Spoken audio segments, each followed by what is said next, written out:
दोस्तों, Macbeth tragedy का यह पार्ट 2 है।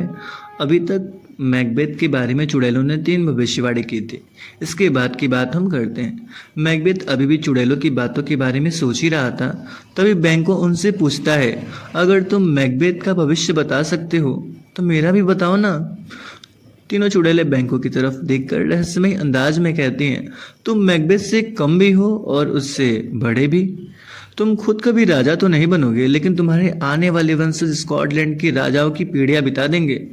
बैंको इस भविष्यवाणी को समझ नहीं पाता और इससे पहले कि दोनों उनसे कुछ पूछ पाते, तीनों चुड़ैलें अचानक गायब हो जाती हैं, मानो वे कभी यहाँ थे ही नहीं। मैकबेथ और बैंको दोनों सोचते हैं, क्या यह सपना था या सच? लेकिन कुछ ही देर बाद उन्हें एक ऐसी खबर मिलती है कि दोनों का होश उड़ जाता है। राजा डंकन के दूत वहां पहुंचते हैं। वे मैकबेथ के सामने झुक कर कहते हैं, महाराजा डंकन ने आपको स्कॉटलैंड का नया थैन ऑफ कॉर्डर घोषित किया है। मैकबेथ एकदम चुप हो जाता है। उसके कानों में चुड़ैलों की आवाज गूंजने लगती है, थैन ऑफ कॉर्डर। पहली भविष्यवाणी सच हो चुकी है। अब उसके मन में एक खतरनाक विचार जन्म लेता है, अगर पहली बात सच हुई है तो शायद मैं एक दिन राजा भी बन सकता हूँ। यहीं से महत्वाकांक्षा एम्बिशन उसके दिल में जगह बना लेती है। लेकिन मैकबेथ अभी भी पूरी तरीके से बुरा इंसान नहीं बना था। उसके अंदर अच्छाई और लालच दोनों की लड़ाई चल रही है। युद्ध जीतने की खुशी में किंग डंकन पूरे दरबार के सामने घोषणा करते हैं, मेरे बाद स्कॉटलैंड का राजा मेरा बड़ा बेटा मैलकॉम बनेगा। यानी मैलकॉम को प्रिंस ऑफ कम्बरलैंड घोषित कर दिया जाता है। पूरा दरबार खुश होता है, लेकिन मैकबेथ के चेहरे की मुस्कान गायब हो जाती है। वह मन ही मन सोचता है, अगर मैलकॉम राजा बनेगा तो मेरे और सिंहासन के बीच सबसे बड़ी दीवार वही है। यहीं से उसके मन में पहली बार हत्या का विचार आता है, लेकिन वह खुद को समझाता है, नहीं, मैं ऐसा नहीं कर सकता।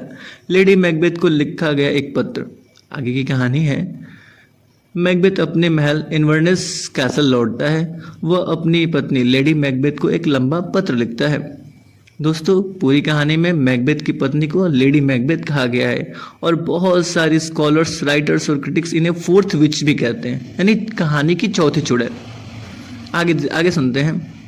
उसमें वह सब कुछ बताता है, अपनी पत्नी को लेटर में, तीनों चुड़ैलों से मुलाकात, थैन ऑफ कॉर्डर बनने की भविष्यवाणी, उनका सच हो जाना और स्कॉटलैंड का राजा बनने वाली दूसरी भविष्यवाणी। पत्र पढ़ते ही लेडी मैकबेथ की आंखें लालच से चमक उठती हैं। वह सोचती है, अगर किस्मत ने मौका दिया है तो उसे छीन लेना चाहिए। लेकिन वह अपने पति को अच्छी तरीके से जानती है। वह कहती है, मैकबेथ बहादुर तो है, लेकिन उसका दिल बहुत नरम है। वह राजा तो बनना चाहता है, पर खून करने की हिम्मत उसमें नहीं है। यही लेडी मैकबेथ फैसला करती है कि अगर मैकबेथ नहीं करेगा तो वह उसे मजबूर करेगी मतलब उसे इतना अर्ज करती है, उसकी मैस्कुलिनिटी पर, उसकी वीरता पर बहुत सवाल उठाती है। उसी समय किंग डंकन संदेश भेजते हैं, मैकबेथ, आज रात मैं तुम्हारे महल इन्वर्नेस कैसल में रहूंगा। राजा अपने सबसे भरोसेमंद योद्धा के घर मेहमान बनकर आने वाले थे। उन्हें क्या पता कि जिस इंसान पर वे सबसे ज्यादा भरोसा करते हैं वही उनकी मौत की योजना बना चुका है। लेडी मैकबेथ खुश हो जाती हैं। वह कहती हैं, यही सही मौका है। रात होने से पहले लेडी मैकबेथ से बात करती हैं। मैकबेथ साफ मना कर देता है। वह कहता है, किंग डंकन सिर्फ मेरे राजा ही नहीं, वे मेरे रिश्तेदार भी हैं और आज मेरे घर मेहमान भी हैं। मैं उनका खून नहीं कर सकता।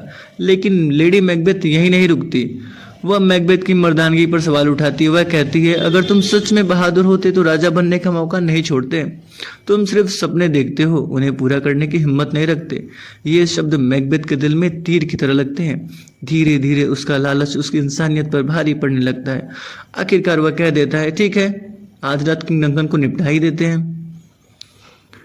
महल में सब सो चुके हैं। किंग डंकन गहरी नींद में है, बाहर अंधेरा है और मैकबेथ अपने हाथों में खंजर लेकर धीरे धीरे राजा के महल के कमरे की ओर बढ़ रहा है।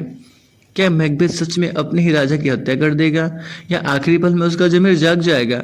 यही जानने के लिए पार्ट 3 में, जहां होगा शेक्सपियर के इतिहास का सबसे प्रसिद्ध murder scene. Thank you for watching.